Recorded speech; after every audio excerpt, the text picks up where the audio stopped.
right, welcome back, everybody, welcome to Madrid. We're here for the first day of the tournament. And we'll start with a bang because we've got, Chad, is it not the most, she's not the most popular player going around right now, the biggest name, I guess the biggest, most exciting player going around at the moment.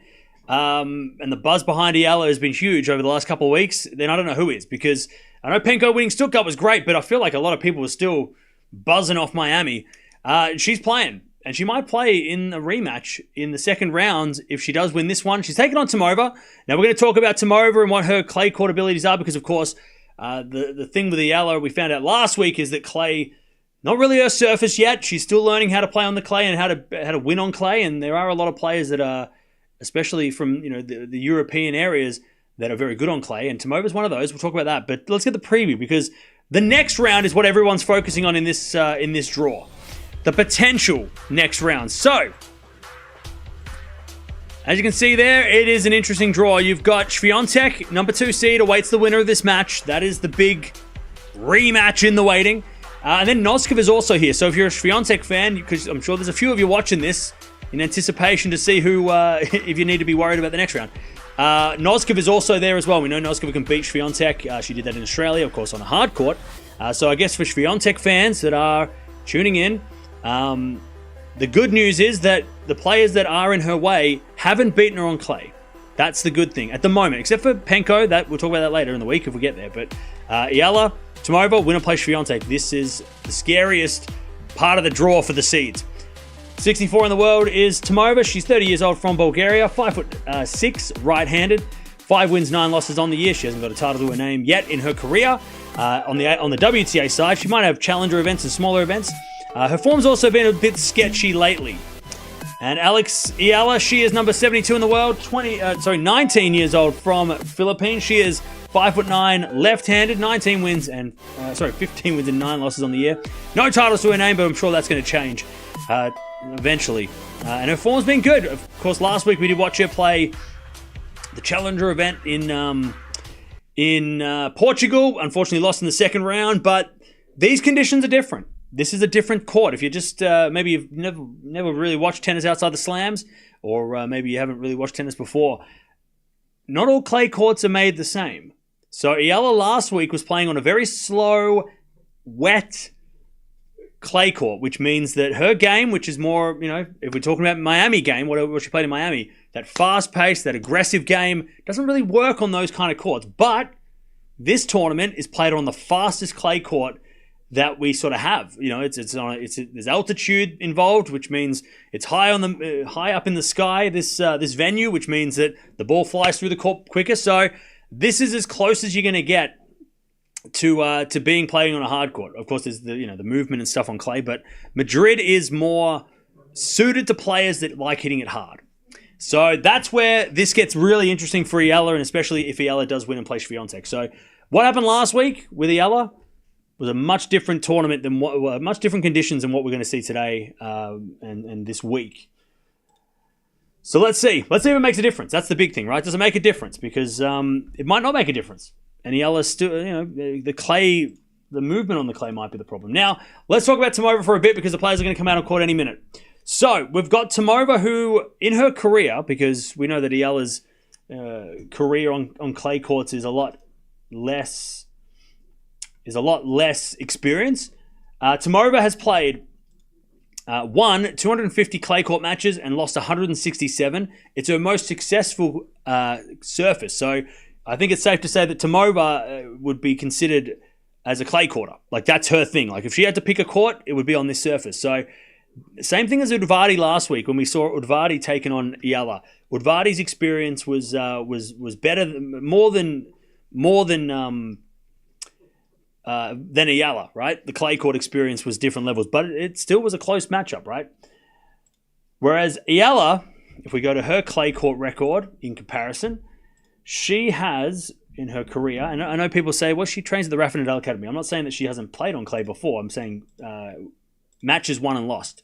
Last week, she won her 12th match on clay on the WTA circuit. So 12 wins, 17 losses for Eala. So miles more experience for this 30-year-old from Bulgaria. But will that make a difference? I mean, also Eala is lower ranked than Tomova. Tomova, some of you might not have heard of her before, but she is higher ranked. She's 64 in the world.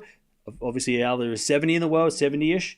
So she's playing a higher ranked player with more experience. So we've got to remember that too. We've got to sort of, I guess, keep that in mind when we're making predictions this week, or at least today, or keeping it in mind of expectation. Because I think a lot of people are probably thinking, oh, Eala's going to win this. This is easy. Bring on Swiatek. But she is playing a higher ranked player. She's playing a more experienced player on this surface. So just got to keep that in mind before we start, especially for the people that are going to come in here and say she's not very good. If Eala does lose and they start making, saying stupid things, those people, we can already say, well, look, you got to do your research, right? Before starting to, like the last week when people were making fun of her for losing to Udvardi, which was, just read a couple of stats and you'll know that Udvardi's pretty good on clay. She's done all right on clay in comparison. So there we go. That's what's going on. The odds are actually in favor of Eala. She is the favorite in this match because the potential, I think, the potential of her winning is there. There's a much, better chance. People want her to win too, right? Whereas, Tomova is the underdog. But again, based on what I just said, you would say that it probably on a clay court would be a little more even. But also Madrid clay's quick. They do have the roof open. It's a cloudy day, so it might be a little slower than if it was indoors or a hot day. But again, Madrid clay is a little quicker than your average clay court. All right. But here we go. Eala walks out first, and then Tomova walks out after that. But how are we doing, chat? What's going on? Are we ready? Mia, you right? What are you doing? What are you doing? Watch out. Watch out. Watch out. I don't know how she got so much energy. We walked her around for hours. Thanks for the support. Good luck and more power. Hey, look. Eala is an exciting player to watch. She is a fun player to watch, and she's got the tennis world in a buzz. And I'm trying to think of the last time we had a player that was sort of, Raducanu. I know people don't want to compare anyone to anybody, but Raducanu, the buzz around Raducanu in 2021, it's got a similar excitement. A lot of people are very excited. And then before that, maybe Gauff 2019, when Gauff sort of beat Venus at Wimbledon and started going on a run. Everyone's like, "Oh, Coco Gauff, she's the exciting." Maybe Andreeva last year a little bit too. Maybe Mirra Andreeva, last year or 2023. So yeah, Eala is. It's like it seems like 19, 2021, 2023, 2025. We always get. There's a young player that seems to every second year kind of captures the tennis world on the WTA side, right? On the ATP, it was, we're starting to get that now with Fonseca, but before that, it was sort of like the goats, and then Alcaraz sort of came along, and Sinner now, and but it was sort of the same old for a while. But this Eala is definitely the creating all the buzz in the WTA at least from the young player point of view, and also of course Andreeva, but Andreeva's getting overshadowed a little bit, unfortunately, because she's also been great. Raducanu's on a break. She's playing tomorrow. Raducanu's playing tomorrow against Stearns? No. Buzkova? Maybe? No. Somebody. Lemens. I was close. I got there eventually. Lemens. So we'll watch it tomorrow. What's the purpose of a wild card?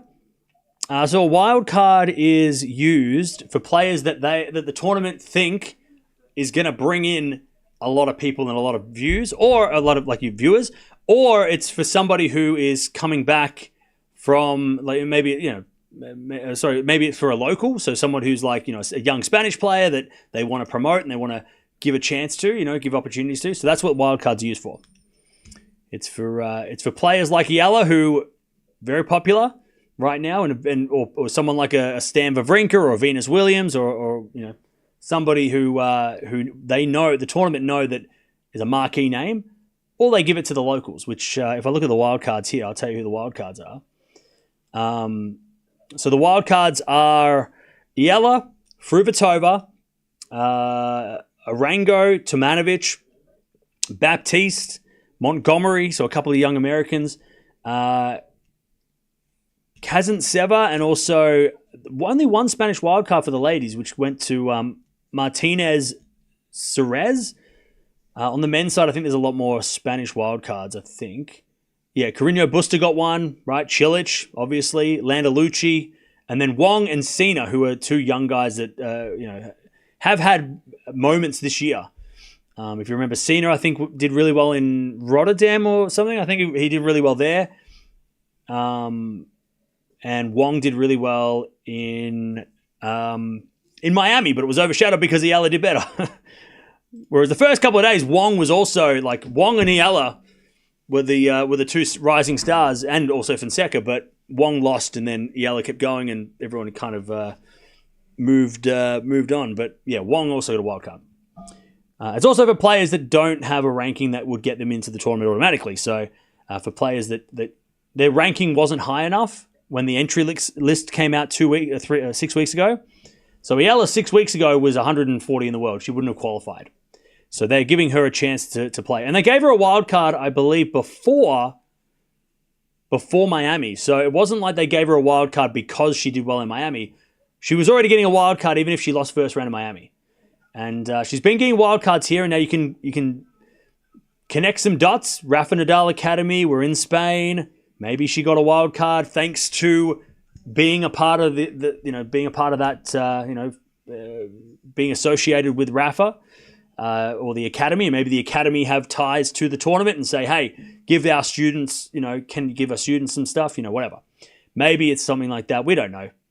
Or maybe it's because the Spanish connection with Philippines, maybe it's an agency thing. Maybe it's her, the agency that she's for, or the sponsors. There's a lot of reasons why players get wild cards outside of their names. So that's where we're at. Either way, she's here, and she won't need a wild card ever, at least for the foreseeable future. She'll be able to get into tournaments, every tournament from now on. That is a major event, which is one of these 1000s or Grand Slam. She will not need. She won't need a wild card anymore. Not for 12 months anyway. What is it here? Here you go. Oh, there you go. Good girl. All right. Here we go, chat. They're warming up the serves. And then we'll get this party started.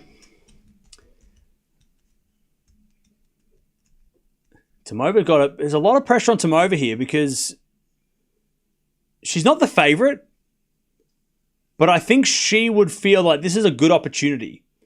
And the match against Udvardy last week that we watched, I'm sure Tomova probably thinks, well, if Udvardy can get her, maybe I could too.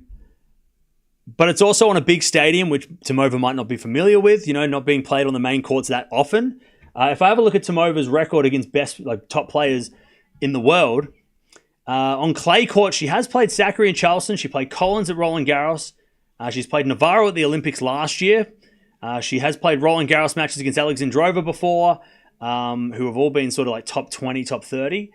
But so she has been on. This is all on clay, by the way. In her career, she has played Sabalenka in Miami, which was actually this year. She lost in straights. She played a couple of years ago against Pegula in Dubai, which you would expect to be a main court. She's played Coco Gauff on a main court before. She's played Naomi Osaka in Japan. That would have been on center court for sure. So she has, and look, being 30 years old, she definitely has been. She has been around long enough to play big stadiums. So you think maybe the experience, she could deal with the nerves. Eala, I think, won the toss and elected the serve. Her best win, though, has been against Alexandrova at Roland Garros last year, which is good for her, clay court, beating Alexandrova, who may have a similar style to Eala in a way, the way that they sort of hit the ball hard. But that's her only top 20 win. She's never beaten she's played a lot of top 20 players, but she has only got the one top 20 win, which was last year in the first round of the French. So, So we'll see what happens. Also, after last year, she reached her career high ranking too at 46 in the world, did Tomova. By the way, chat, not many people in the crowd, but that's fair enough. It's a Tuesday morning, so you got to think that's got something to do with it. Not many people in the house. Maybe the weather deterred people too. So that's where we're at. But here we go, chat. Who you got? Let me know in the chat. Who have you got winning this one? I'm going to go Eala in... I'm going to go a close straight sets. I'm going to go close straight sets. I reckon she'll get it done. It'll take her maybe a couple of games to start off, but I think she'll get it done in straights. And even though Tomova has got a lot of experience, I think Eala's going to overpower her. And we're going to get that Swiatek rematch as Tomova hits it long on the return, 15-love. And for those playing at home, if you want to play the tennis, I guess, what do you call it, like tennis math game? Udvardi beat Eala last week on clay. Tomova has played Udvardi once. Udvardi won that match in 3. So if Udvardi can beat Eala, but Udvardi can also beat Tomova, then Eala should also be able to beat Tomova. But tennis math doesn't always work that way. 30-love. But if Tomova had beaten Udvardi 5 times, and Eala had lost to Udvardi, then you would say, oh, well, but luck, I guess a good thing for Eala is that the lady she lost to last week has also beaten the lady she's playing today. One in the chat if that made no sense. 30-love. Eala first game of the match. Serve to the backhand of Tomova. Forehand from Eala is good to the forehand of Tomova. Sliced. Eala forehand down the line. Tomova gets it with a slice again. As Tomova goes with a forehand down the line. Cross court from Eala. Tomova hits backhand long. 40-love. Also, remember Udvardi last week was a lot more aggressive. She was serving big and hitting big. Tomova, it seems like more of a rallier. Then Udvardi was a little bit more aggressive, which might have caught Eala off guard a little bit. Whereas she's getting a lot more rallies today. Well, at least in this first game. 40-love. There's a bit of fault. Second serve.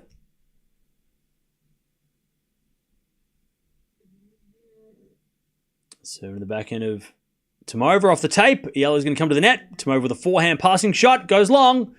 And it's 1-love Eala. 1-0 Eala. Also, we've got... I'm excited for the next match too. Osaka taking on Bronzetti.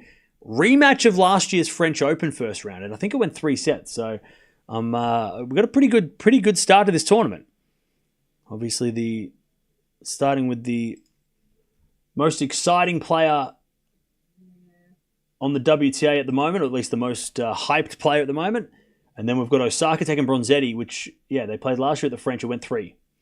It was the match before Osaka Swiatek. So, that could be a banger as well.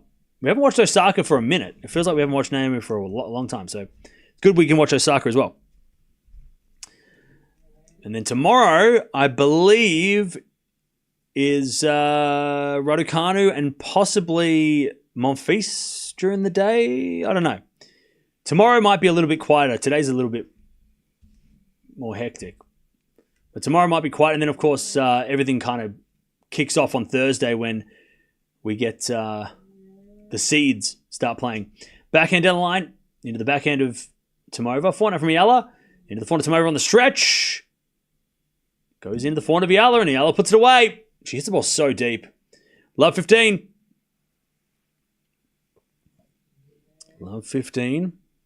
Great shot from Eala off the line. Love 15.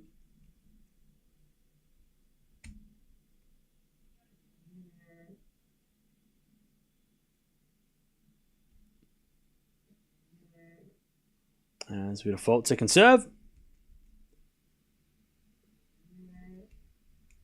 Second serve, Tomova. In the front of Eala. Return goes back into Tomova. Eala forehand. Is a winner. Oh, she's going aggressive. Love 30. Love 30.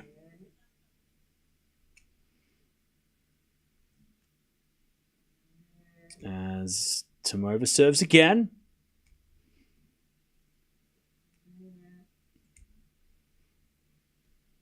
Serving to the back end of Eala, but Eala just hits it long. 15-30. 15-30. What's the hype with Eala? Look, we've talked about it a few times. We'll talk about it after this game. 15:30. Well, there's a few different reasons why Eala is exciting to watch. As it'll find out from Eala down the line, that's a winner. It's 15:40. So one of the reasons is the way she plays, right? The way that she plays, she's a lefty, she's aggressive. She's really fun to watch. She's kind of unpredictable, right? She doesn't really have, a game style that she can surprise a lot of players with the way that she plays. And she did that in Miami, right?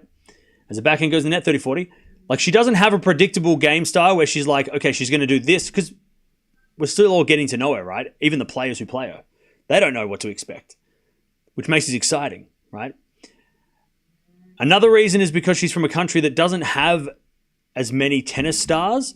So there's a lot of people from the Philippines that are going to get into tennis. So there's an opportunity there, especially for the WTA, to crack the Asian market a bit more, right?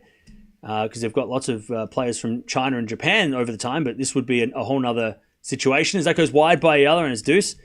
So the fact that there's a lot of people I think the hype wouldn't be as much if the Philippines weren't as invested. If people from the Philippines weren't as interested, I don't think there would be as much people wanting to know what's going on everything she does, right? So that's definitely a big thing as well. That the Philippines have embraced tennis through Eala, right? Which is awesome to see. So it's good for the sport that we're getting a whole bunch of new people into tennis, right? As a backhand return in the net, and it's advantage Tomova. And again, I don't want to compare her to Raducanu, but the way that Raducanu kind of broke out in 2021, there was already a lot of eyeballs from the UK because of Murray, but it kind of, as Murray was sort of fading into the distance, Raducanu brought a new excitement to British tennis because nobody, and she did things that on the women's side nobody had done for so long, right? So it's, again, kind of similar to that kind of hype is just getting back into, now Draper's there, right? As Eala hits a lovely backhand winner, we get back to deuce. So, yeah. So there are a few reasons why, right? And also being, having that Rafa Nadal connection, right? With the Rafa Nadal Academy, being a junior Grand Slam champion, being a 2022, US Open champion. Because I remember, even back then, we were watching Swiatek Jabeur final, and a lot of people were saying to me, hey, Eala, who just won, is a Filipino who was really, really good, from the Philippines, really good player. You got to watch out for her. And then 2.5 years later, now everyone's like, hey, here we are. Because she broke out, right? So she's been sort of, anyone who wins a Grand Slam junior title is going to be, we're going to have them in the back of our head as like are they going to be the next big thing on the main, right? We've seen players, I've mentioned them before, Coco Gauff, in recent times being a Grand Slam champion and then, transitioning into the mains and becoming, one of the best players on the planet in the WTA as well, right? From junior success, because sometimes it doesn't happen. As Eala hits a wide, it's 1-0. But Eala is a junior Grand Slam champion, so obviously, that also is exciting to watch. Someone who, was a great junior is now trying to become a great WTA player. So again, there's a lot of fun things around. There's a lot of reasons why there's a lot of hype. And deserved. It's not just like unwarranted hype. I mean, you beat Ostapenko, who now even that match even looks like that win makes it even better. Now she's won Stuttgart, right? And then also Keys, who only lost to Sabalenka and Towson this year, right? The Australian Open champion, she just beat her, and then you beat Swiatek, which is like the next level. I mean, you beat those three players. You beat one of those three players, people are going to talk about it. But if you beat three of them, it's like, all right. And then she was this close to beating Pegula, right? So that's where a lot of it all goes. I mean, it's deserved. If anyone's like, oh, she's overhyped or it's not deserved, I mean, look, I can tell you now, it's deserved. She deserves all the credit she's gotten over the last couple of months or couple of weeks. As that lob goes out by Eala, though, love 30. Just like Raducanu deserved the hype for winning the US Open the way she did, right? Qualifier, winning the US Open, no one's ever done it. No one ever will do that, maybe. And she didn't lose a set to do it. I mean, again, I think Raducanu will get more credit the longer time goes on, right? All right. Love 30, though. Tomova looking to get a break point. We get a drop shot. Eala. Tomova gets with the slice backhand, but it's in the net. 15-30. She has a good chance against Iga, given that Iga's current form is not her best and coming from a loss. I agree. I mean, I think if Eala does get through this one, which is not an easy match, if she does get through this match, and look, we love watching Swiatek, but if you want to play anyone right now, like if you're ever going to get a win over Swiatek on clay, I feel like now it might be the time. You know, we've seen her results haven't been the same as we thought they would be. You know, she's dealing with, a new coach where she's trying to figure out a new style of play for different reasons. Like if you're going to get a win over Swiatek on clay, which is very hard to do, one of the hardest things to do in recent years, this might be the year, the time to do it. Especially in Madrid, which is probably her worst clay court event. Roland Garros, she dominates. Rome, she's won a bunch. Stuttgart, she's won. Madrid's probably her least favorite clay court event, I guess, on the calendar because of the altitude and stuff, as we had a lovely drop shot there from Eala. So if you're going to get a win over Swiatek, now's the time. And she already has a win. So she's got the confidence of beating her in Miami. And she's also Swiatek just lost to Penko, who we all know the record. And now she's got to potentially play Eala, who she also hasn't beaten, in a tournament that she hasn't always won. Sometimes she skipped this event. Madrid's not been her priorities, Rome has been the priority for Swiatek over the years. But, so again, it's an opportunity for sure. But she's got to win this match, Eala. Forehand down the line to the forehand of Tomova. Slice goes into the backhand of Eala. Tomova forehand on the stretch. Goes long, and we get the deuce. Eala survives. Eala survives. Deuce.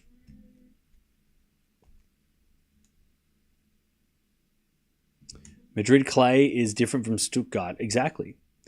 But it's also different from the slow clay in Rome. If this was Rome and they were going to play in Rome, I would be less scared for Swiatek. But if Eala and Swiatek do play in the second round, as Eala hits that long and it's advantage Tomova, in Madrid is Eala's best chance on a clay court against Swiatek. At least that's, maybe she can beat him on every clay court, but in the clay season, this tournament feels like the one that Swiatek's most vulnerable as that goes in the net from Tomova and back to deuce. All right, back to deuce. As Eala serves again.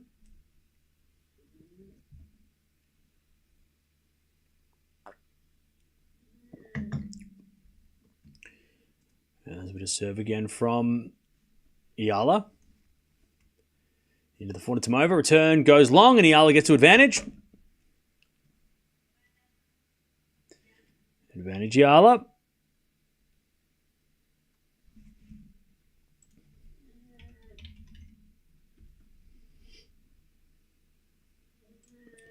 Advantage Eala. She serves a fault. Second serve.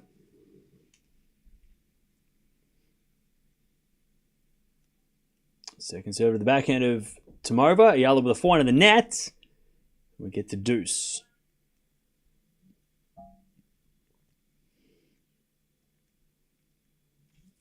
All right, we get to deuce. It's been a pretty long set to start, or a long couple of games to start. There's been a forehand from Eala off the tape, and that's a winner. She gets a little lucky. And it's advantage Eala.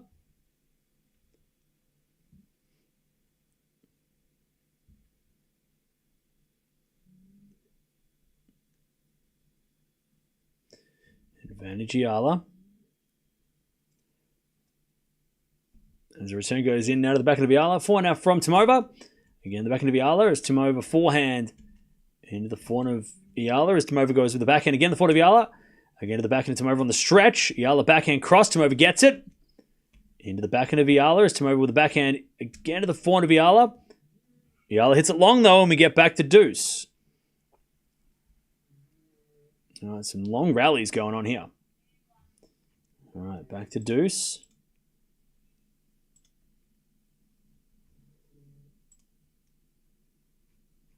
Also, we do have a lot of matches going on at the moment, which we can keep an eye on as well.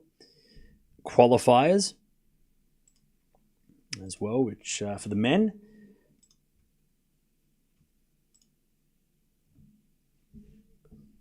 And we just serve down the tee from Eala. Backhand from Tomova goes into the backhand of Eala. And Eala in the net. Advantage Tomova. Advantage Tomova to take a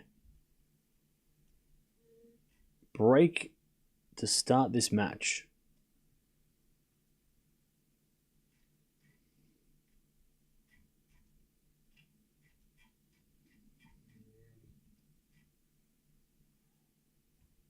As we return, and that goes out by Tomova, and Eala gets to deuce. So we've also got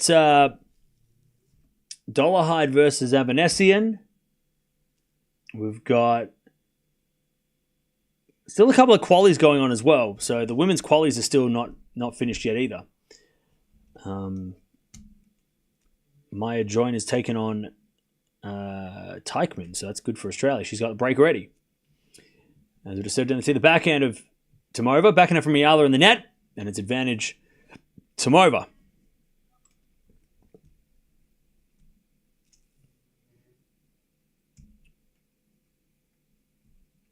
Enjoying the watch along, learning much more with your stream playing alongside. Hey, I'm glad. If you have any questions, maybe you're new to tennis because, I think that we've got a lot of people that are probably new to the game. Don't hesitate to ask. We've got answers, and if I don't answer the question, somebody in the chat will. But there is no such thing as a basic question. If you think, that seems really obvious, that's fine. That's what we're here for. You can't ask the TV because they won't respond. Backhand goes into the forehand of Eala, break point, and gets the break. Does Tomova. Eala hits it in the net. I am noticing early in this match that Eala, she's not getting that easy power that she was in Miami. There doesn't, the ball doesn't seem to be flying off the strings as freely as it was. She seems to be trying to hit the ball. She seems like she's really trying to hit the ball hard and it's not really going anywhere. Again, maybe the court, maybe the conditions a little bit because it looks cold out there. Maybe she's just not warmed up yet, but yeah, she doesn't seem to be. The racket doesn't seem to be flying through as quickly yet. Why did Eala get a wild card at this tournament? So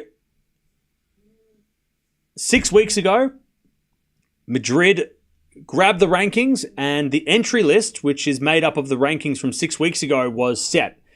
And 6 weeks ago, Eala was ranked outside the top 100. So she wouldn't have got into this tournament with her ranking 6 weeks ago, right? So that's why she needed a wild card. Otherwise, she would have had to play qualifiers, which would have seemed strange. So yeah, she got a wild card because her ranking, when the entry list was made, was too low to get automatic entry. But now, next week in Rome, she won't need it because Rome 6 weeks ago was. So Rome 6 weeks ago from 2 weeks from now was after Miami. So her ranking would have been there. I think the Rome, let me check. I'm pretty sure the Rome entry list, I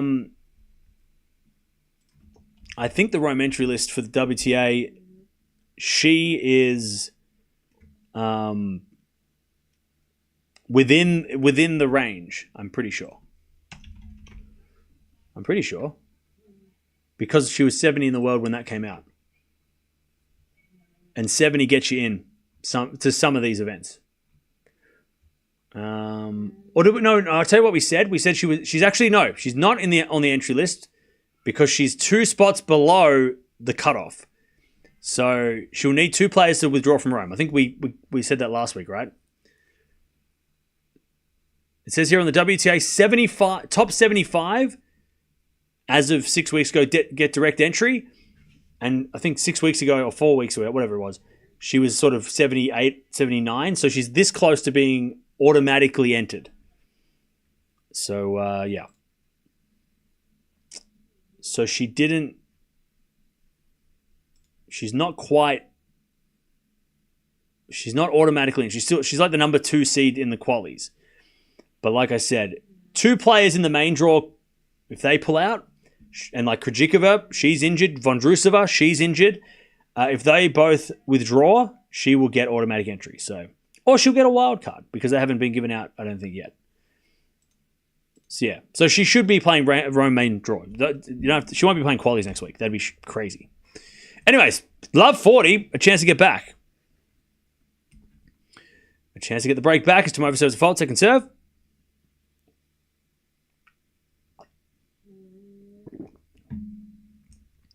Double fault, there's the break. We're back on serve, 2-2. 2-all. Swiatek is very role player, clay and hard court. She has advantage. Well, clay for sure. Clay is for sure Swiatek's favorite place, right? But yeah, if she does play Eala, it'd be very interesting to see whether or not Swiatek's confidence. That's the part of the game that seems to take a little bit of a hit lately. The backhand return out of the backhand of Eala. Now from Tomova. Goes into the backhand of Eala. As Tomova forehand again to the backhand of Eala. To the backhand of Tomova on the stretch. And that goes in the net from Tomova. 15 love. I feel like Penko could win Madrid. Just feeling after Stuttgart. She could, but I don't think she will because most of the time when Penko wins has a really good week, she doesn't back it up. Unfortunately. The tournament next, everyone's like, Penko's going to win because she just won. She'll come back and she'll lose second or third round and be like, wait, Penko got upset? I hope this time around we're wrong, but there's a lot of times where Penko's won tournaments and when everybody's focusing on Penko is like, oh my God, she just did this thing, we get like this random loss, Because, yeah, we know Ostapenko could beat anybody, but she is also vulnerable to losing to players that she shouldn't. And I'll give you some examples because, I think that's it's happened this year already. She had a great run, and then she lost first round to a qualifier in the next tournament, which is kind of super strange when you look at it. 15-0. Serve again from Eala. Into the backhand of Tomova. Eala forehand. Into the backhand of Tomova as Eala hits the backhand down the line for a winner. That's a nice shot. 30-15.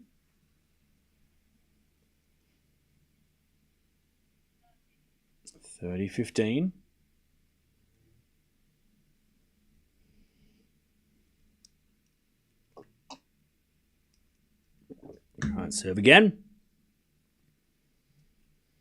And the return goes into the forehand of Eala. Forehand from Tomova to the backhand of Eala. As Tomova can't get that one. Eala too strong. 40-15. 40-15.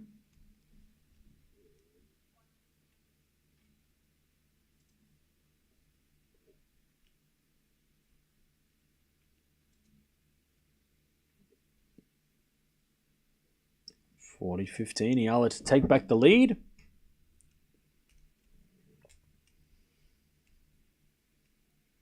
As we get a fault. Second serve.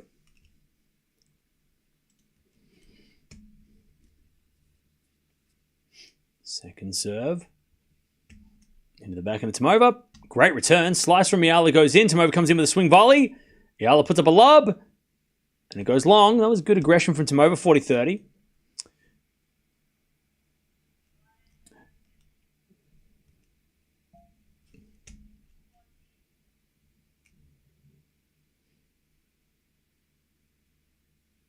All right, 40-30.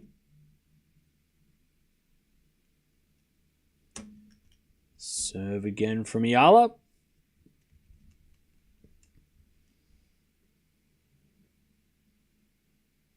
Into the backhand of Tomova. Return goes to front of Eala. As Tomova backhand down the line, Eala's got it with a backhand cross. Into the forehand of Tomova as Eala backhand again. Into the slice of Tomova. It goes into the forehand of Eala, who hits a cross-court winner. All right, now Eala's starting to feel it. 3-2. So Penko made the final of Doha, beating Swiatek, beating Paolini, beating Jabeur, and then she lost to Anisimova, which was fair enough. But then the next tournament, she played in Dubai, and she lost to Uchiyama in straight sets. And that was a massive shock, because we're thinking, oh shit, Penko's back, right? And then literally the next week, or the next day, she loses, and we're like, what the hell? And then she disappeared for a little bit, and then she comes out and does some crazy shit. So, that's how Penko's sort of, I guess, career is gone. You know, she loses 5 matches in a row, and then she'll win a tournament. That's sort of the level of play that happens, right? Last year, you know, she went on, she won Linz, and then she lost second round of Doha, right? When we thought, oh no, she's on a tear again. What else happened? In 2023, when did she win Dubai? Was that 23 or 22? In 2023, she makes the semifinals of Rome, beating Badosa, Kazatkina, and Krejcikova, and then she loses to Stearns at the French in the second round, right? So just when we're thinking, Penko's top 10 Penko, watch it, she loses, right? 2023, she had a great grass court season, then got to Wimbledon, lost in the second round, right? So when she's playing really well, and then the opposite happens when 23 US Open, right? She makes the quarterfinals, lost to Gauff, but before that she'd lost 3 out of 4 matches. So there was no one was thinking, Penko's going to do well at the US. But she did. She beat Swiatek along the way. She makes the quarterfinals kind of out of nowhere, right? So both happens. When Penko's not playing well, she's more dangerous than when she's playing well at this stage. You know, she wins Dubai. She does really well in Doha as well, but then loses 5 matches in a row from she won 10 matches in a row? She won 9 matches in a row. Dubai, where she beat, Swiatek, she beat Halep, at the time was in the top. She beat Krejcikova in Doha, Muguruza, and then she lost 5 matches in a row. And she didn't win a match till Roland Garros. So she lost first round India Wells, first round Miami, first round Madrid, first round Rome, and then won a match at Roland Garros before losing second round. So that's big. She can go on and win, but just be careful. Just be careful, because sometimes when Penko's playing well, going to the next place, it doesn't always go so well. Anyway, it's 15-0. As we're backing out from Eala into the forehand of Tomova, into the backhand of Eala. But Eala hits a winner. Lovely shot. 15-30. But there's also every opportunity that Penko does really well here as well. I mean, she has a good draw. Obviously, she's confident. She's feeling good.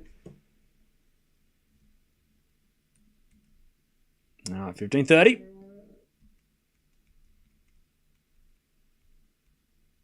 Chance for Eala to break in this set. As we're backing now from Tomova, goes the forehand of Eala. Bit of a moon ball into the backhand of Tomova. Eala with the forehand down the line goes long, but she went after it again. 30-0.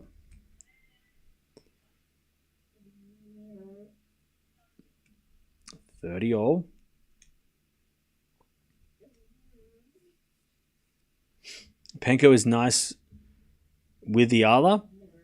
They've only played that one time, right?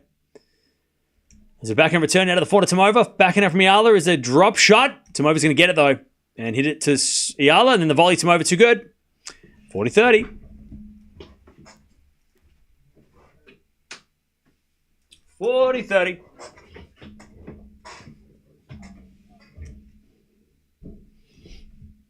$40-30. Tomova to level up this first set. You are the male version of Ostapenko. Funny, confident, good sport. Okay, thank you. Tomova hits a wide deuce. I've never been compared to Ostapenko, but thank you for the compliment. I'm sure you meant that as a compliment. I'll take it. Yeah, Ostapenko lost to Eala in Miami last couple of weeks ago.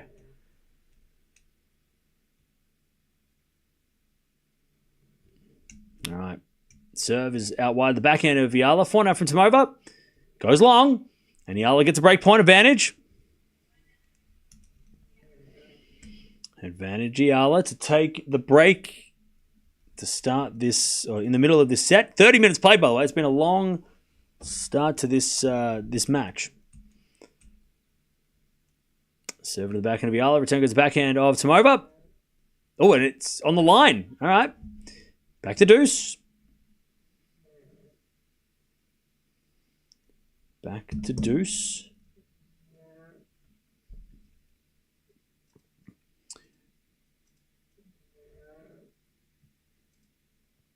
As we just serve again. Into the backhand of Eala. Backhand from Tomova down the middle. Eala with the forehand goes the forehand to Tomova. Eala in control. Hits the backhand down the line. Tomova doing a lot of defense. Eala on the attack with a forehand winner. Eala starting to play really well now. She's hitting the ball really clean and it's just flying off the racket now. Advantage Eala to take the break. Like she's hitting like easy power now. Like she was in Miami.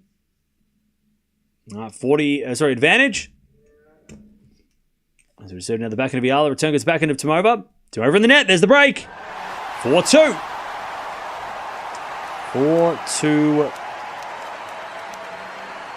4-2 Eala.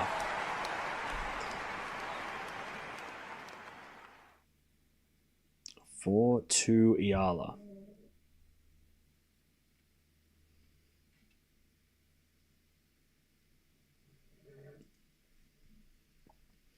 All right. Eala serves. Tomova hits a slice return. Eala with the forehand goes wide. Ooh. That's a little overpowered. Love 15.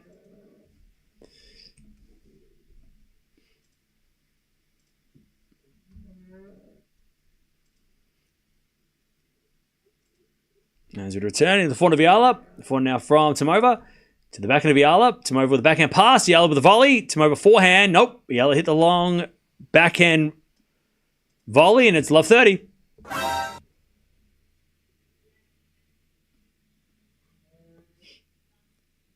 Love 30. By the way, chat, I haven't asked yet. Where are you watching from? Let me know. We love talking to the new people as well. So if you're new to the channel, welcome. My name's Cam and I watch tennis. A lot of tennis. We watch a lot of tennis here. I don't know how many matches we watched this year, but there's a lot. All right, love 30. Chance for Tomova to break back. We got Doha, New Zealand, Malaysia, Poland, Chicago, UK, Spain. A forehand, a backhand rally. Tomova on the stretch goes in the forehand of Eala. Tomova forehand to the backhand of Eala. Again, the forehand of Tomova. Goes in the line in the net, and it's 15-30. Tomova bouncing the racket. We've got South Africa, Berlin, Chennai, Sweden, Denmark, Rome, Philippines. We've got Hamburg. We've got Adelaide, Brisbane, New Mexico, Florence, Korea, Finland. As we return now to the backhand of Eala. 4 now on the stretch. Can't get it. Tomova. 30-all. Lovely hitting from Eala. We got Philippines. A lot of people from the Philippines. Love that. Japan as well. From Quezon City. I know I'm pronouncing that wrong. Quezon City. Is that how I pronounce it? As it is serve is a let from Eala. We've got Vanuatu in the house. What's up? Watching from Doha. 30 yards. We're going to serve again from Eala. Into the backhand of Tomova. Good return the backhand of Eala. Tomova forehand into the forehand of Eala. There's Tomova with a slice. Eala gets there with the backhand cross. Tomova with a pass is long. And Eala gets a 40-30. Chance to go to 5-2. Philippines American. Nice. We got Makati in the Philippines. Abu Dhabi as well in the house. All right, 40-30. Serve to the backhand Tomova. Good return. Eala gets on the stretch. Tomova backhand down the line. Eala's there with a backhand lob. Tomova smash in the net. Eala, good defense. All right, 5-2. Eala leads. And she is cruising now. Manila in the Philippines. Nice. Filipino based in the United Arab Emirates. Nice. Watching from Brisbane, Dublin, Ireland, Iraq, Philippines.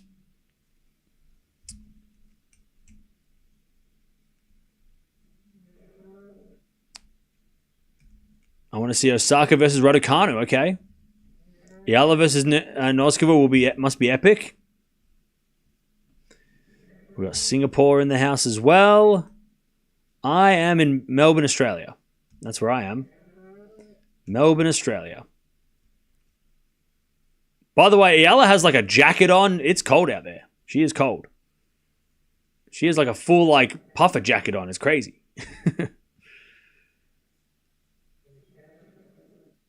What brand of racket can you recommend for amateurs? You mean like you've never played tennis, you want to play tennis for the first time? My recommendation would just be just get a branded racket that's cheap. You don't need anything expensive. Don't go out and spend a shitload of money on a tennis racket if you're an amateur. Don't do that. There's no need to do that. Go out there and get the cheapest version of one of the brands that you see players use, right? A Yonex, a Head, Wilson, Babolat, any of those brands. If you start with one of those brands and you just get the cheapest version, you can buy them for, I think some of them, like Wilson, I think you can buy for like $30, right? You can get cheap rackets I wouldn't go with like just a no-name brand because otherwise it's probably not going to go so well. But if you buy one from any of the top brands, the cheapest version of a top brand, you should be fine.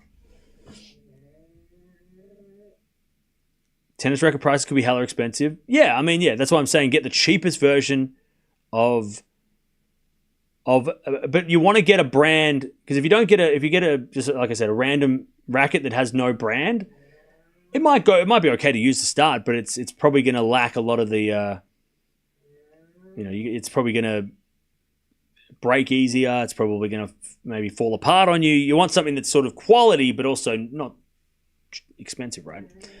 So, yeah. And it depends. If you're talking about amateur player, like as in you play competition, then, you probably need something a little bit more, expensive. But if you're talking about I've never played tennis and I want to start, that's what I would do. Just go and some people go, I like watching this player. I'm going to get their racket brand. That's a way of doing it if you want.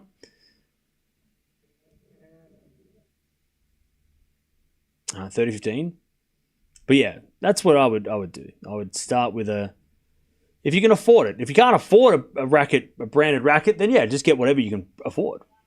Don't feel like, I can't play tennis because I can't afford to do this. You can buy a cheap racket. If you want to buy, there's a lot of secondhand. You can always go down the secondhand route of buying rackets too. Don't feel like you need to buy a brand new one. You can, if it's in good condition.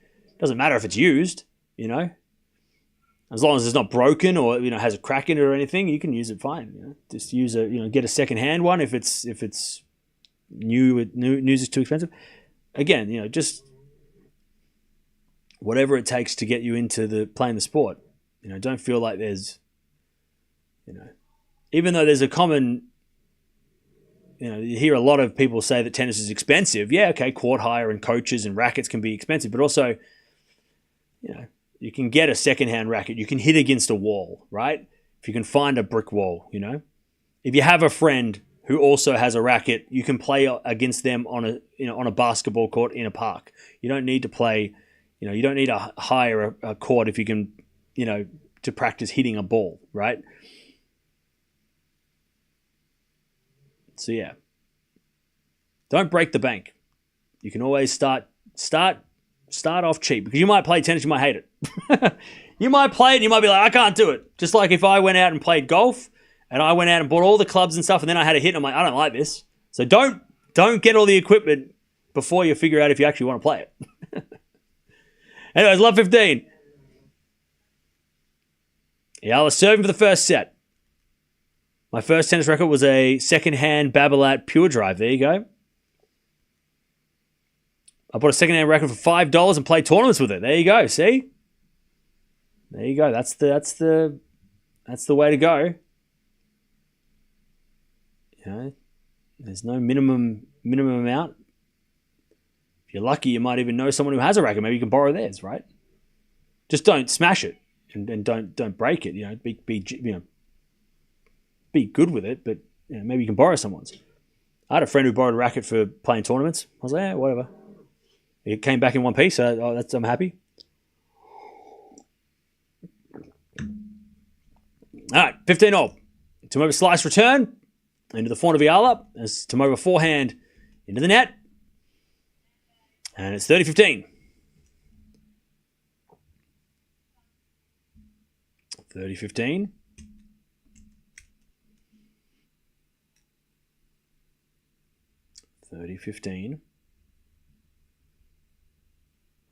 As Eala serves again.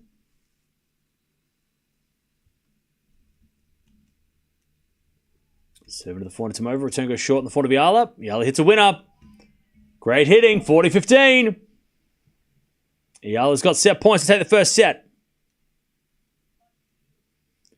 40-15.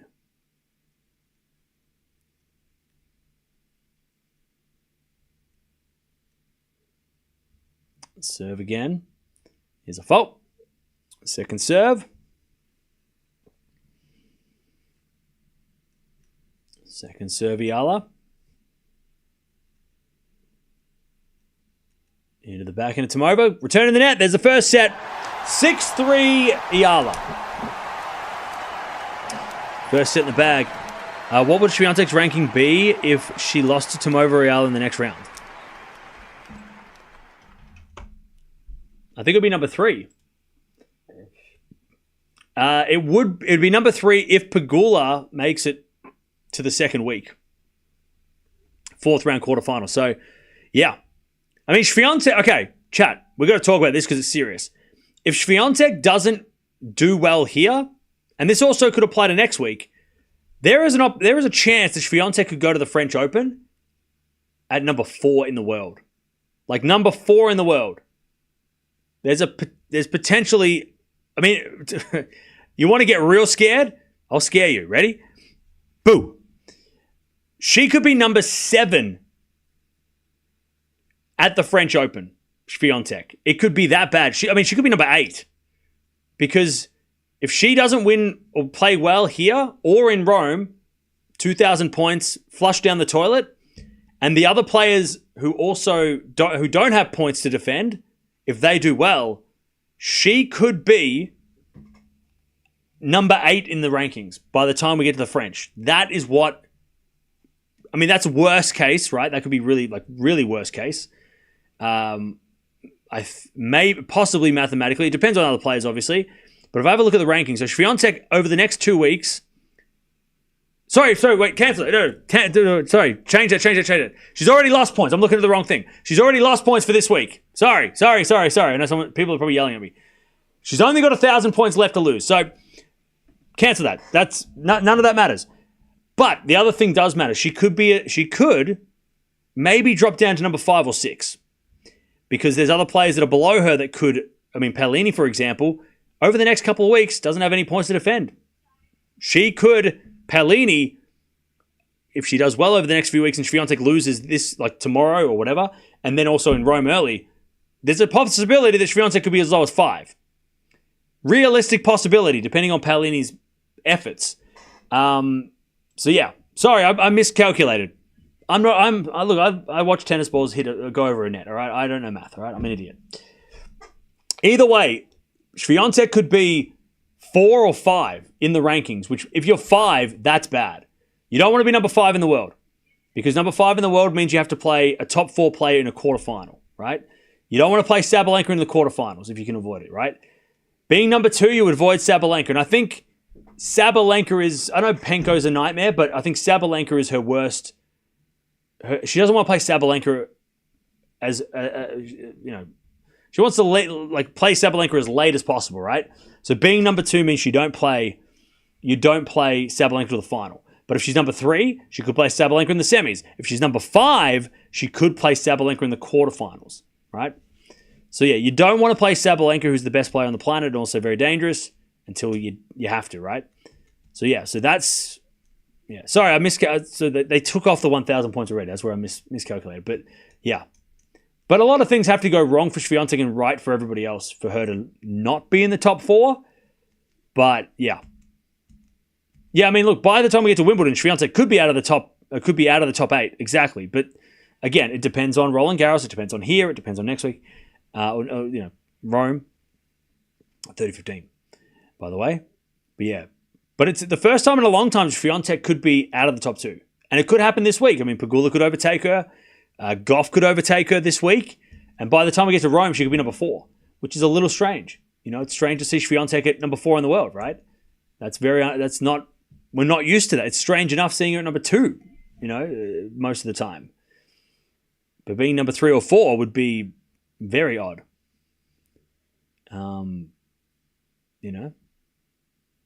Anyways, 30 all.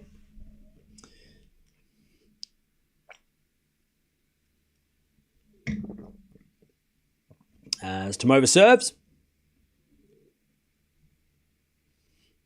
Here's a fault. Second serve.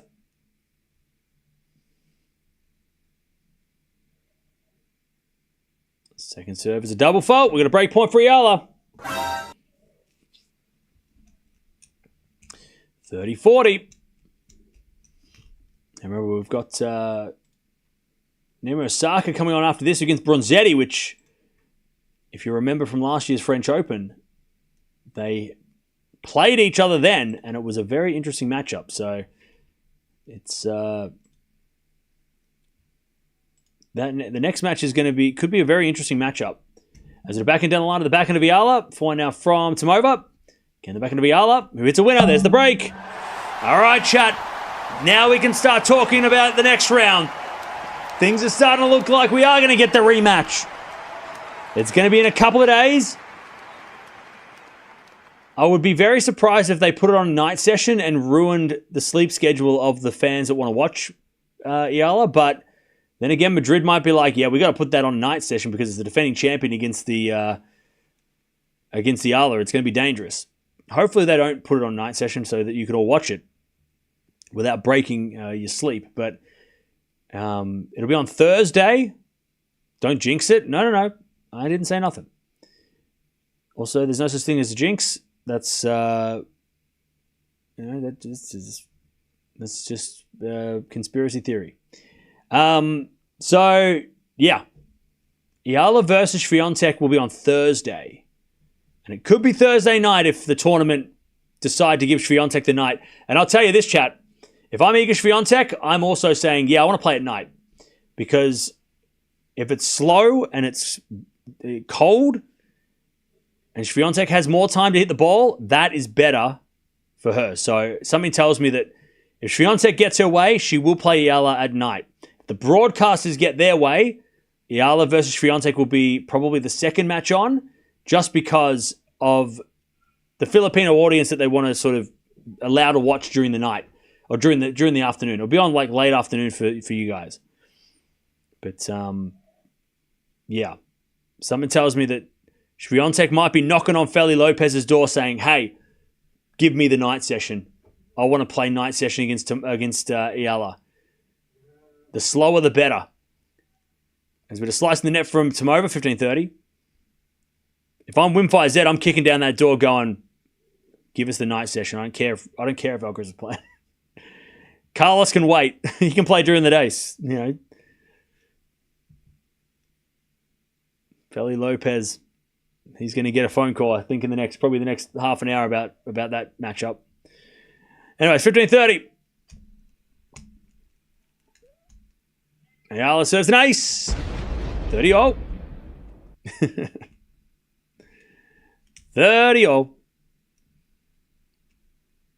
It'll be hard for Eala to play in the slow clay, cold clay, yeah.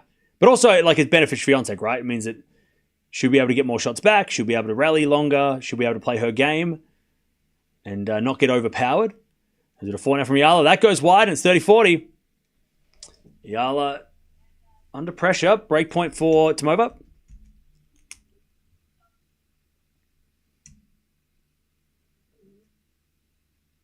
$30-40.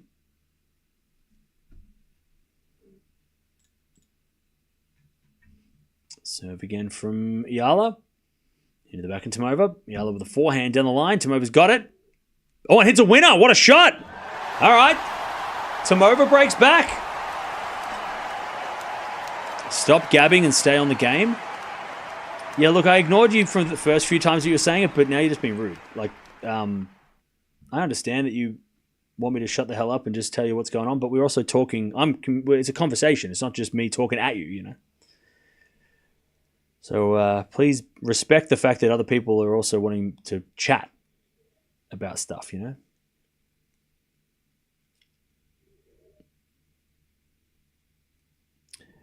All right. We're back on serve. 1-0. You think Osaka will beat Keys if she beats Bronzetti? Depends how she beats Bronzetti. Eala hits a return winner. It's love 15.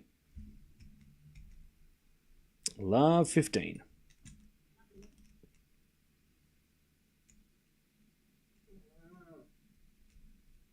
Love 15.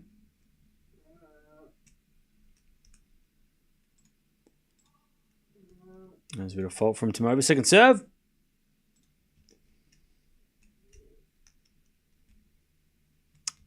Serve to the back of Eala. Great. Oh, was that an ace?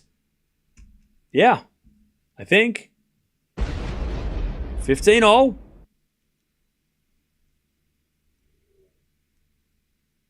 Nice serve from Tomova.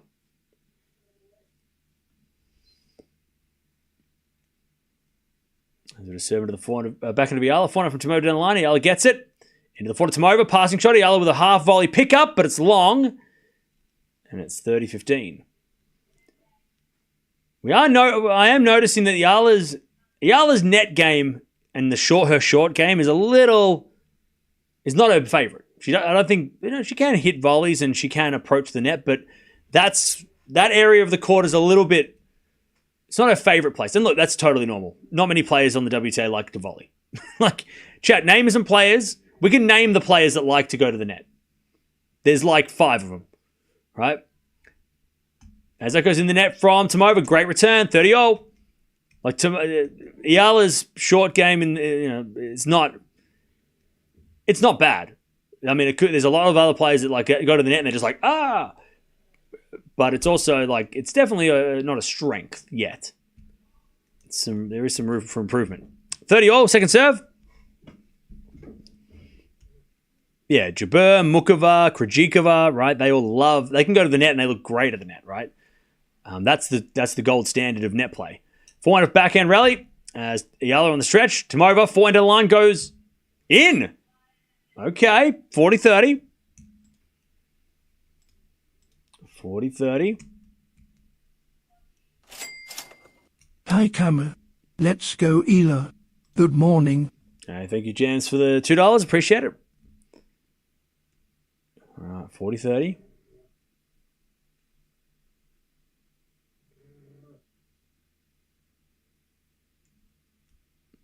So from Tomova into the back of Eala. Return goes to forehand to Tomova. Eala forehand on the stretch. Tomova cross-court forehand. Eala gets it with a drop shot. It's very nice. Tomova slides it back, but Eala's got the whole court to hit into, and she gets the deuce. Great rally from... I'll tell you what. Even though her volleys might have a little bit to be improved upon, she can hit a drop shot. That drop shot was perfect. Nice work from Eala. We get the deuce. There's a bit of serve now from Tomova. Eala gets it back. Tomova back in down the line in the net. Advantage Tomova. Advantage Eala. Advantage Eala to take the break again.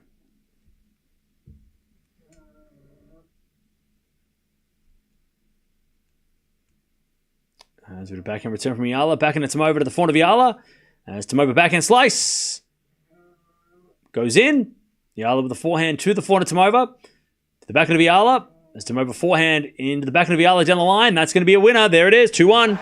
Eala's got the set and a break again. All right.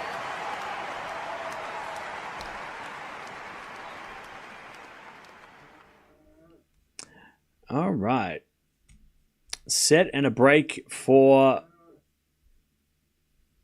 Alex Eala. How are we doing, chat? Come on, Alex. We'd love to see you play against Swiatek in a clay court. Yeah. That Eala backhand might be a trademark in the future. Let's go. Yeah, maybe. So again, chat, I'm going to talk about the schedule a little bit because it's not jinxing it. I'm just mentioning it, right? There's no such thing as a jinx. I'm sorry, but wizards and witches and Harry Potter is not real. But Thursday is when they will play. Eala versus Swiatek on Thursday. Now, you might be asking, who else is playing on Thursday? Well, it's going to be a pretty busy day because the first round of the men's is also being played. So if we go with the schedule. By the way, shout out to Gene who sent me the schedule. So the bottom half of the men and women's draw is being played on Thursday and Saturday. I think. Wait, is this just men's or this ladies as well? I think this is the men's draw because the ladies draw second rounds on Thursday. Anyway, it might be the same. Just the men's. Okay, well on the men's. Okay, well we can guesstimate as well. So because I think most of the bottom half of the draw are playing today anyway. Either way, bottom half of the men's draw. So what are we going to do on Thursday along with watching this? So you've got to have Fonseca's going to play on Thursday. So we'll watch him. He's the only real big name from the men's side of things that's unseeded on the bottom half of the draw that's really worth watching, right? Yeah, you've got, some good players as well, but he's the man, right? Watching Fonseca on Thursday is going to be a big deal. I'm sure he's going to get center court as well, so there'll probably be Fonseca into this Eala versus Swiatek match. Also, what might be happening, if it is bottom half of the draw on Thursday for the ladies, we could be getting... actually, there's not too many matches, really. Potential second round matches. I mean, Osaka versus Keys, right? Again, that'll be center court. So it could get pretty crazy on center court. Maybe they put Landalucci on center court for the men because he's Spanish. Maybe they give him an opportunity there. Gauff versus Jastrzemski could be a second round matchup. Bencic-Towson could be something that maybe happens on Thursday if the bottom half of the draw for the ladies is on Thursday as well. Andreeva's playing potentially on Thursday if it's the bottom half of the ladies as well. So we've got a pretty hectic day. It's not as crazy as it could be, but it's pretty hectic. 15-all, by the way. Gene, do you know if the ladies are playing on, do you know what the schedule is for them? They should have it somewhere, right?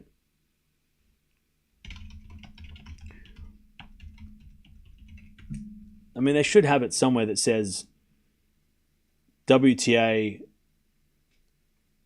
alternating days. Usually it's like top half one day, bottom half the other day, but not always.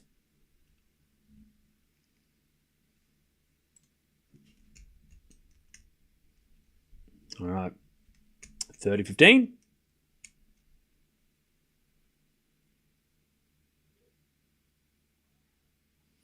As the return goes to front of Eala. Forehand from Tomova sliced. Eala with a volley. Is too good. 40-15. 40-15. Also, the reason why I think that they will say that the bottom half of the ladies is playing is because I don't think they'll make Eala wait 3 days to play Swiatek. I think tomorrow she'll get the day off and then she'll play on Thursday. I don't think Osaka and Eala won't take 2 days off before they play their players. That would be a little bit too much, I think. They wouldn't want to delay, especially because those matches are so epic. I don't think they would want to... The tournament wouldn't wouldn't make those two wait 2 days to play the next player. They'd want it to be, they want to be fair, right? As we'll find out from Eala, that goes wide. It's 40-30.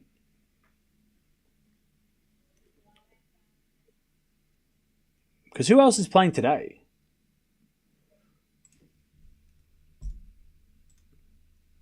I know that some top half matches are being played. Like Avanesi and Dollarhide is bottom half of the draw. I think Balta Siniakova's top half, so they are playing a couple of top half of the draw matches, but I think most of the draw today is bottom half of the draw. Sharif is bottom half of the draw. Osorio Arango's top half. Gracheva Sun is top half. Okay. Baptist versus Castella is bottom half. Stearns Birrell is top half. Okay. Kind of a mixed bag. I don't know. Maybe the WTA are just doing whatever the hell they want. Okay. We get to deuce.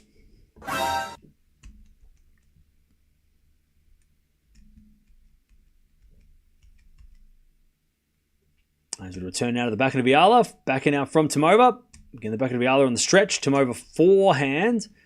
Into the back of the Eala. There's forehand Tomova again to the back of the Eala. As Tomova slices it back. Eala forehand is a drop shot. Tomova gets it. Eala pass. Too good. Gosh, she's got a great drop shot, Eala. That is a clean drop shot. Advantage Eala. Advantage Eala.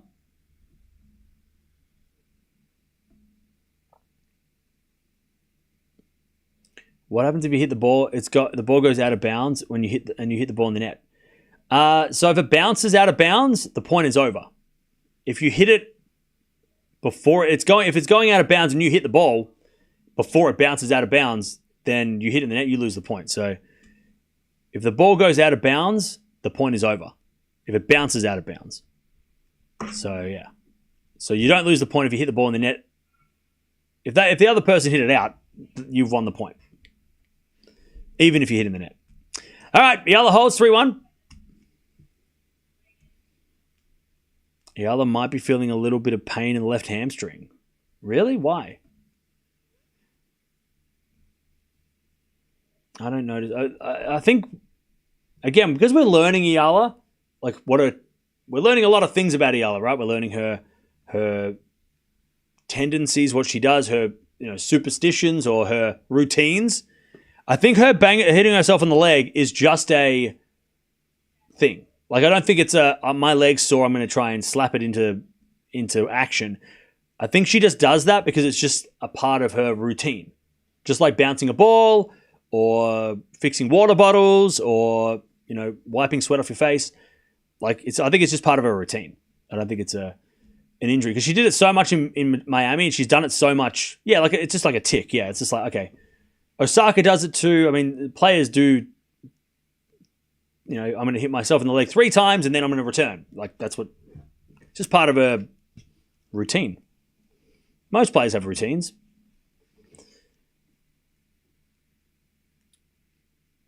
Because, yeah, she is slapping herself on the right leg, but again, I think it's just part of her routine. It's nothing... Because if it was a problem, she would have got a medical timeout and she would have got strapping on the legs and it would have been a whole thing. She hasn't got any of that, so... Not yet. Anyways, love 30. Tomova Eala looking for the double break. She hits it back on the stretch, Eala. In comes Tomova with the back end of the net. Love 40. Love 40 Eala to get the double break in this second set. And chat, start getting excited because Eala versus Swiatek is going to be, you're going to hear a lot about it. It's going to be the talk of the town. It was the talk of the town when the draw come out, and it's halfway or more than halfway to a reality. As the backhand return goes into the backhand of Tomova, Eala backhand, the backhand Tomova, and Eala slice on the stretch. Tomova forehand to the backhand of Eala. There's Tomova backhand down the middle. Eala's got it with a forehand cross. Eala with a slice. Tomova with a volley. Eala with a volley and it's winner. All right, 4-1. Eala takes the double break. And she is 2 games away from a rematch against the clay court queen. All right. 4-1 Eala. And this is a good win. Like I mentioned at the start, Tomova is a experienced clay courter. So this is a good win for Eala to get, even if she doesn't beat Swiatek, it's still a good solid win. Better than her win last week. This one's definitely better than that. All right. Eala really is scary on returns and serves. Yeah, but the good thing about a clay is that, having a big serve doesn't matter that much on clay. Sometimes it's not a good thing to have just only a big serve, right? Serve bots don't win clay titles very often.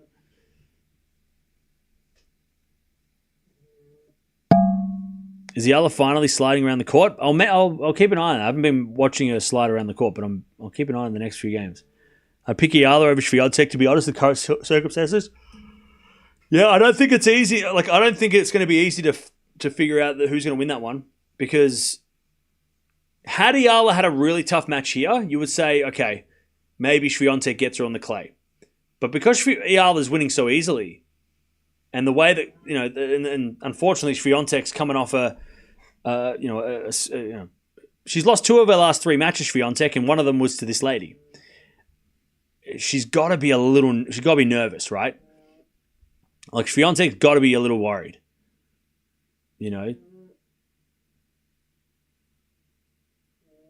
So we'll see. I don't think it's as easy as just picking Swiatek because it's on clay. I don't think that's not that obvious, Because Eala's still unpredictable. We're still trying to figure out, okay, what's her clay court level, right? 4-3, 4-2-1, sorry. She serves the backhand of Tomova. Eala forehand to the backhand of Tomova.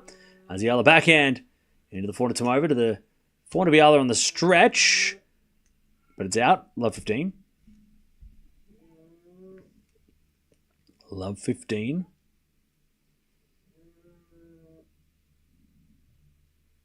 Love 15.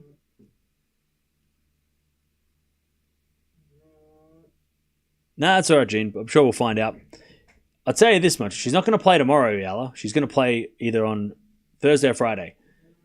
But I don't think they'll put her on Friday because Swiatek Eala on Friday, along with Djokovic and Alcaraz playing matches. I think it's just too many matches. As Eala hits a smash long as love 30. I would be very shocked if... I don't think they'll want to have nothing to watch Thursday, and then Friday would be too busy. I'm sure the tournament want to have blockbuster matches on Thursday and Friday, rather than stacking Friday and then having no matches to watch on Thursday, which, Is Alcaraz and Djokovic on Saturday? Oh, my bad. Backhand goes into the forehand of Tomova, who hits a slice winner. All right, love 40. Love 40.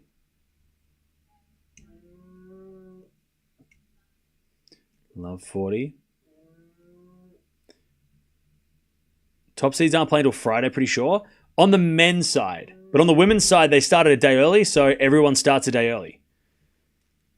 I don't know why Tabilo withdrew. All right, love 40. There's a bit of fault from Eala. Second serve. Second serve. To the forehand of Tomova. Eala forehand again to the forehand of Tomova. Who hits it in the net. 15-40. 15-40. Sent you a men's schedule. Oh, yeah, you sent me that the other day. Yeah. Thanks, Gene. Appreciate it. Alcaraz will play on... Alcaraz, Djokovic, Tsitsipas, Draper are going to play on Saturday. So Friday is going to be Fritz, Rune, Rublev, Zverev, Ruud, Medvedev. So yeah, some pretty hectic matches. But then again, do you want to have Swiatek play... Or maybe they will play Friday. Eala hits a wide. There's a break back. Maybe they will play Friday.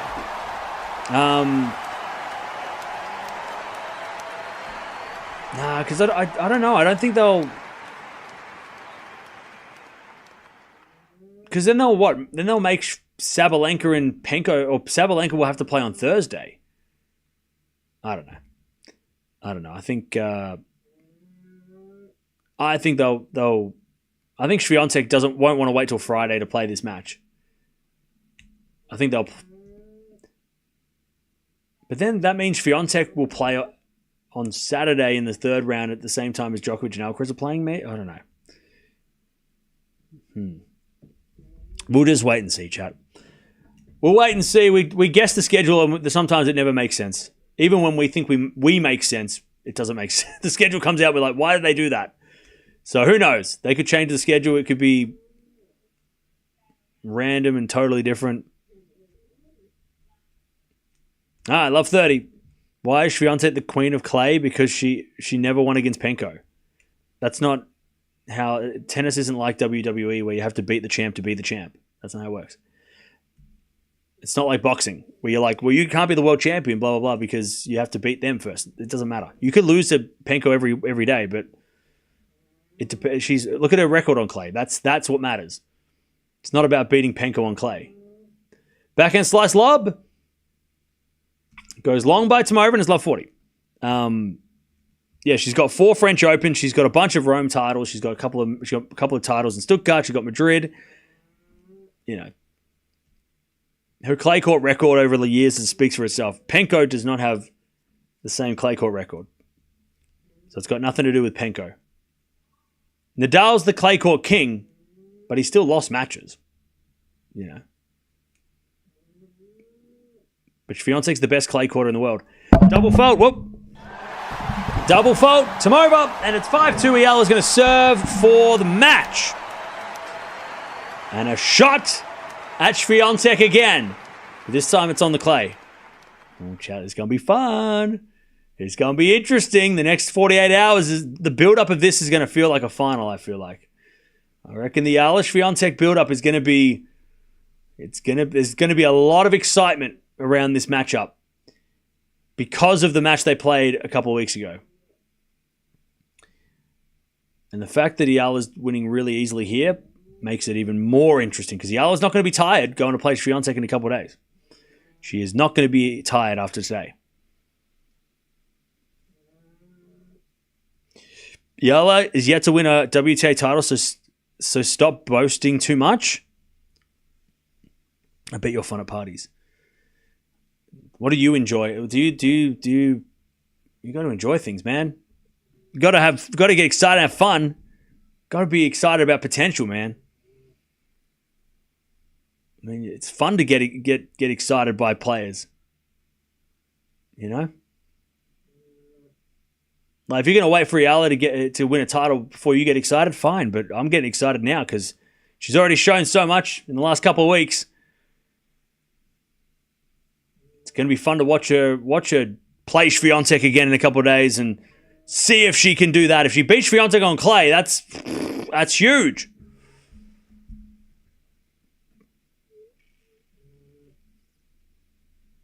All right. Eala serving for the match. Rematch is loading. By the way, don't forget to sub. We're going to be watching that in a couple of days. Make sure you join us.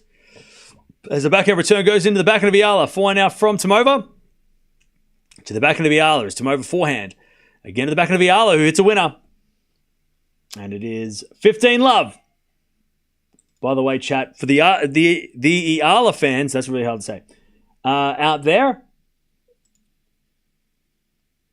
this will be her second best clay court victory by ranking.